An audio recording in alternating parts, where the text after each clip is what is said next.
पश्चिम बंगाल में फिर चला दीदी का जादू। मोदी नाम की निकल गई हवा, भाजपाइयों की करारी हार। पश्चिम बंगाल की सियासत गर्मा चुकी है। आपको बता दें कि अब जैसे जैसे चुनाव की तारीखें नजदीक आ रही है, वैसे वैसे बीजेपी की धड़कनें बढ़ती जा रही हैं। जो ओपिनियन पोल सामने आया है, उसने जो है बीजेपी खेमे में टेंशन बढ़ा दी है, क्योंकि इस सर्वे में साफ दिख रहा है कि जनता का मूड इस बार फिर दीदी के साथ जाता नजर आ रहा है और बीजेपी को एक बार फिर झटका लग सकता है। आपको बता दें कि 294 सीटों वाले पश्चिम बंगाल में बहुमत का आंकड़ा 148 सीटों का है और मैट्रिज के बड़े ओपिनियन पोल के मुताबिक तृणमूल कांग्रेस 140 से 160 सीटों के बीच पहुंचती दिख रही है, जबकि बीजेपी 130 से 150 सीटों के बीच सिमटती नजर आ रही है। यानी कि कांटे की टक्कर जरूर है, लेकिन बढ़त फिर भी तृणमूल के पास है। सबसे बड़ी बात दोस्तों, वोट शेयर में भी तृणमूल आगे नजर आ रहा है। टीएमसी जो है यहाँ 43% पे है, वहीं बीजेपी की बात की जाए तो 41% पे और अन्य की बात की जाए तो वह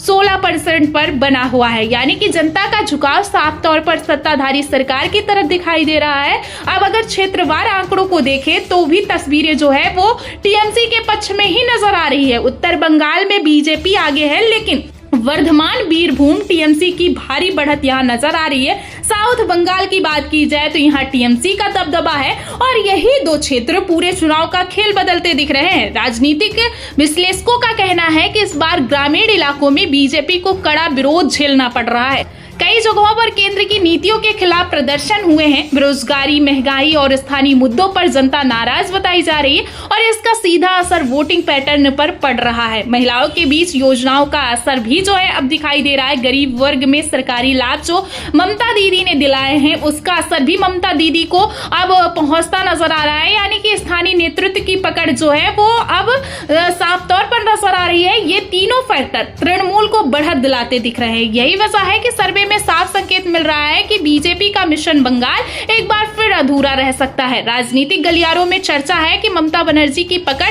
अभी भी मजबूत बनी हुई है। उनकी सीधी शैली, आक्रामक प्रचार और जमीनी नेटवर्क बीजेपी के लिए बड़ी चुनौती बन गई है। दूसरी तरफ नरेंद्र मोदी नाम पर जो चुनाव लड़ने की रणनीति थी, वैसा अब कुछ ऐसा माहौल दिख ही नहीं रहा है। उसका जो है असर अब खत्म हो चुका है, क्योंकि स्थानीय मुद्दे राष्ट्रीय मुद्दों पर भारी पड़ते नजर आ रहे हैं। सर्वे के मुताबिक ग्रामीण बंगाल टीएमसी की बढ़त यहाँ होती नजर आ रही है। महिला वोट टीएमसी की तरफ झुकाव में है, वहीं अल्पसंख्यक वोट एक तरफा टीएमसी को वोट करते नजर आ रहे हैं। यानी कि शहरी सीट पर जो है कांटे की टक्कर भले ही देखी जा रही है, लेकिन ग्रामीण बंगाल की बात की जाए तो वहां टीएमसी को बढ़त मिलती नजर आ रही है। महिला वोट जो है वो टीएमसी की तरफ झुकाव उनका नजर आ रहा है और अल्पसंख्यक की बात की जाए दोस्तों तो वहां एक तरफा टीएमसी को वोट मिलता नजर आ रहा है। यानी कुल मिलाकर तस्वीर यही कहती है कि बीजेपी को इस बार कड़ी चुनौती मिल रही है।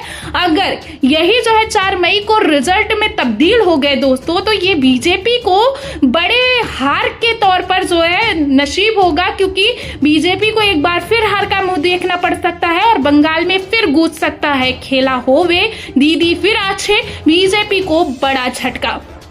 तो सियासी संदेश साफ है, जनता का मूड बदलता नहीं दिख रहा है। दीदी का जादू अभी भी पश्चिम बंगाल में कायम है और बीजेपी का चौथी बार सरकार बनाने का सपना एक बार फिर टूटता नजर आ रहा है। आप सभी को क्या लगता है, कमेंट में अपनी राय जरूर दें।